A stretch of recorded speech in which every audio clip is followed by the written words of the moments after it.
مشتری آمده عقب ماشین رو مثل گهواره بازی میکنه.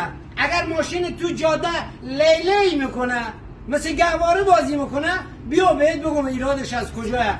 بیا نگاه کن پرچمی های کف ما به چه صورت عوض میکنه. ممکاری میکنم به جرأت بین 15,000 فالووره که همکار ماین، استاد ماین، تجربه رو به اشتراک میذارم و هر کس اگر راهکار بهتری داره خوشحال میشم از تجربهش استفاده کنم. بیا دلیل گهواره‌ای بودن عقب پرایدر تو همین کلیپ بهت نشوندم. بیا وقتی مشتری میگه عقب ماشین و گهواره‌ای، ما میام اینا رو چک میکنم. نگاه بوش کمک عقب نگاه به چه صورته. زمانی بوش کمک خرابه ماشین عقبش گهواره‌ای میشه. زمان بوشای اکسل ما خرابه عقب ماشین گهواره‌ای میشه. این ماشین بپر میکنه.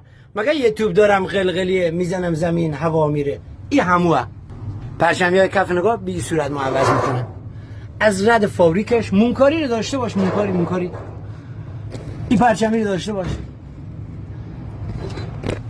کف ماشین در وقت از بالا تیکه کاری کردم، میزگان کاری کردم، از زیر مونکاری میکنن که زیر لبا ما دوباره آب نره سبب پوسیدگی بشه.